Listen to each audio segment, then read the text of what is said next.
You found The Iron Rebel, a military sci-fi saga of war, exile, and political deception. If that sounds like your kind of story, hit subscribe and give this video a like. It helps the story reach new rebels like you. Chapter 6. Exile. The turning point. The fallout from the assembly was swift and devastating. Within hours of the chaos, an emergency session was called in the Grand Council Hall.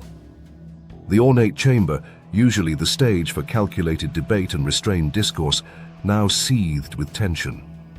Senators, governors, and military officials packed the room, their voices clashing in a cacophony that reverberated off the high ceilings.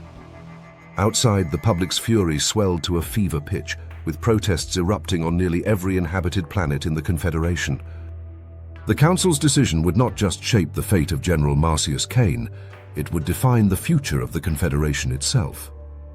At the heart of the storm were Senators Vale and Tal. Their demeanor was polished and deliberate, their rhetoric sharpened for the moment.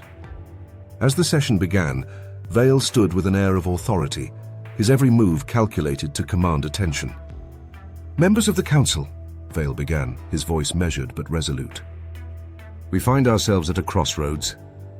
The actions of General Marcius Kane have fractured the fragile unity we have struggled so hard to maintain. His words have alienated entire systems. His behavior has emboldened dissent. If we allow this disruption to continue, we risk the very fabric of our Confederation unraveling.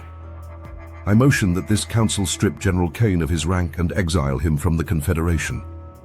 Gasps echoed through the chamber, followed by a rising wave of murmurs.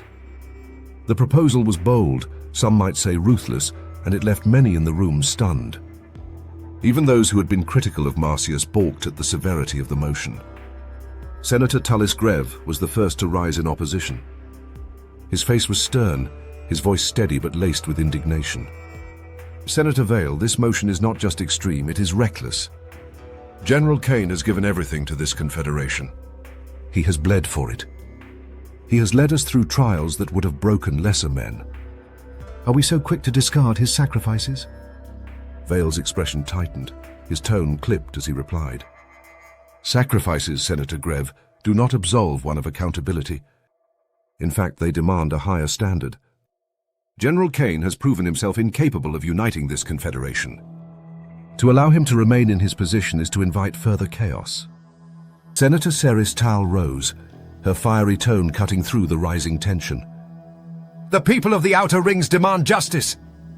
They have suffered for decades, neglected, oppressed, ignored. And now the very man who was supposed to defend them dismisses their pain with his arrogance. Vale's motion is not only justified, it is essential." The chamber erupted into chaos as more senators joined the fray. Governor Jala Wynn, her voice trembling with emotion, stood to counter. "General Kane's words were harsh, yes, but they reflect the frustration of a man who has carried the weight of this Confederation on his shoulders. Stripping him of his rank, exiling him, this is not justice. This is betrayal. It is a betrayal of every soldier who has ever fought under his command." From the back of the chamber, Senator Adrian Pellis, known for his pragmatism, added his voice to the mix. "This council must act with the utmost care.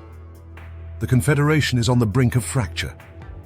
Protests in the Outer Rings grow larger and more volatile every day.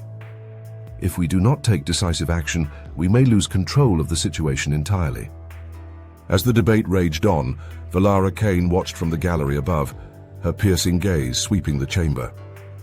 She was a picture of controlled fury, her knuckles white as they gripped the armrests of her seat. She noted each ally who spoke for her son, each enemy who condemned him, and each senator who hesitated in the storm of rhetoric below. Tullis Greve rose once more, his voice rising above the din. "I implore this council to consider what we are doing. This man, this soldier, has made mistakes, yes, but he is not the villain some here would paint him to be. Exiling him will not heal the divisions within our Confederation. It will deepen them. We risk alienating not just one man, but the very foundation of what we stand for." Vale's response was swift, his tone cold and cutting. "And leaving him in a position of influence will do what, Senator? Heal those divisions? No, General Kane's continued presence is a liability we cannot afford. This is not a decision made lightly, but it is a necessary one. The presiding councillor, his face pale from the intensity of the debate, finally called for order. Enough! His voice, amplified by the chamber's acoustics, brought silence to the room. We have heard the arguments. It is time to vote. The tension in the room was suffocating as each council member cast their vote. Valara's gaze bore down on them like a hawk, watching as some senators cast their ballots with trembling hands, while others stood with resolute certainty. When the results were announced, the air seemed to leave the chamber. The council had voted decisively. General Marcius Kane would be stripped of his rank and exiled from the Confederation. The announcement echoed through the hall like a death knell. Gasps and murmurs rippled through the crowd, but none spoke louder than the silence that followed. Vale and Tal stood victorious, their expressions grim with the weight of their victory. Grev sat with a heavy heart, his hands clenched into fists as he absorbed the decision. Valara Kane rose from her seat in the gallery and left without a word, her departure unnoticed by most in the room. But to those who saw her go, her silence was a promise, a storm gathering on the horizon. The council chamber emptied slowly, the weight of their decision hanging heavy in the air. Outside, news of Marcius Kane's exile spread like wildfire. Protests erupted anew, this time not just in the outer rings, but in the core worlds as well. Soldiers who had served under Marcius spoke out, their voices joining the growing chorus of dissent. Within the halls of power, the battle was over, but the war for the soul of the Confederation had just begun. This chapter of the Iron Rebel comes to a close, but the war is far from over. If the story spoke to you, leave a like. It fuels the rebellion. And if you haven't yet, subscribe. New episodes drop every week. Until next time, stay sharp, stay defiant.